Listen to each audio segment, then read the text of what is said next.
All right, let's talk about Jack Henry. They just dropped a really strong quarter to close out their fiscal year. But here's the weird part. The market kind of shrugged. So what's going on? We're going to dig into their latest earnings call and figure it out together. Yeah, look at this. After the release, the stock moved up just under 2%. It's like a polite clap, not exactly a standing ovation. And that's really the big question we need to answer here. With numbers this good, why the cold shoulder from Wall Street? And make no mistake, the results were good. Really good. Let's just look at the raw numbers for a second. They beat on both the top and bottom lines. EPS, $1.75. That didn't just beat estimates, it absolutely crushed them by like 17 to 20%. And revenue, also a nice beat, coming in over $615 million. So yeah, by any standard, that's a solid quarter. Okay, so this is where the plot thickens. This great quarter happened in the context of a pretty rough year for the stock. You look at the chart, Jack Henry is basically flat, slightly down, over the past year. Meanwhile, its software peers up over 20%. So even this killer quarter couldn't shake the stock loose. So let's get to the bottom of it. Why? All right, so the answer isn't in the numbers they just posted. Nope, it's all about what they said is coming next. We've got to look at their guidance for the upcoming fiscal year. And well, this is where the party kind of ends and the caution begins.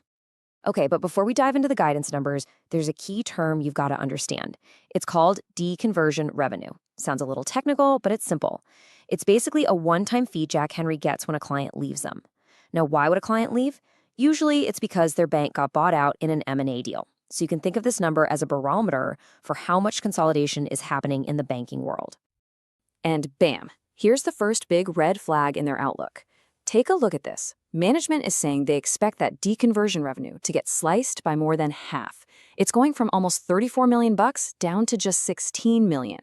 This is a huge deal.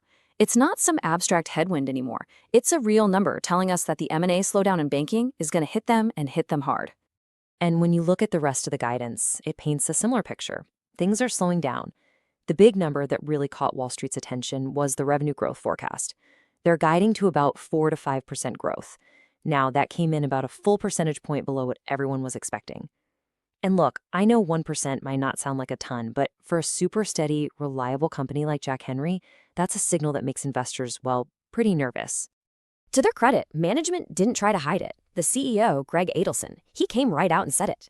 He pointed the finger directly at two things: industry consolidation, which, we just saw in those deconversion numbers, and the timing of some big contract renewals. So these are the main reasons they're pumping the brakes on outlook. Pretty straightforward, no sugarcoating at all. So you might be asking, okay, they see the headwinds coming, what are they going to do about it? Well, it looks like their plan is to innovate their way through it. They're really doubling down on 3 key areas: digital, payments, and cloud. And a really cool piece of this strategy is a new product they're launching called Tap to Local. Think of it this way. Jack Henry's customers are banks and credit unions.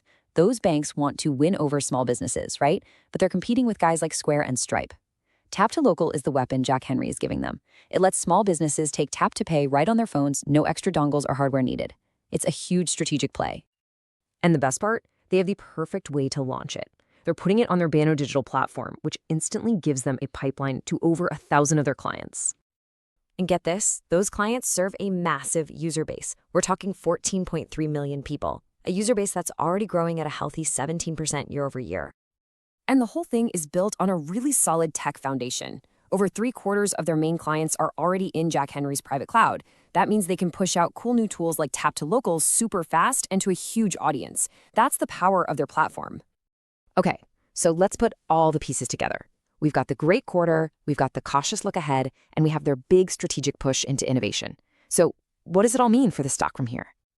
Right, this is the next call. The big question for anyone looking at this stock is, what's the move? How do you play this going into their next report? Where's the real risk and where's the potential reward? And honestly, you can make a pretty compelling argument for both sides right now. It's a real tug of war.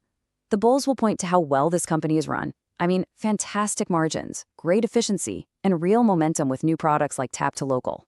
Oh, and did I mention zero debt and tons of cash? That's a huge plus. But the bears have a strong case too. They'll just point right back to that cautious guidance, the very real M&A headwinds, and the potential for pricing to get squeezed on renewals. So, what's our call? For their next quarter, Q1, we think they'll probably meet expectations. Their big annual conference happens in that quarter, which usually helps. But for the stock price, we think it's going to be stuck in a holding pattern, probably range-bound while the market just sits and chews on that weaker full-year guidance. And all of that brings us to our final rating, which is market perform. Look, this is a fantastic, well-run company. They have a smart long-term plan, but right now they are sailing directly into some pretty strong headwinds. We think those headwinds are manageable, but they're real. It's really a classic story of a quality company facing a tough environment. And of course, we always have to say this, and it's super important. Please remember, this is all for informational purposes. This is not financial advice.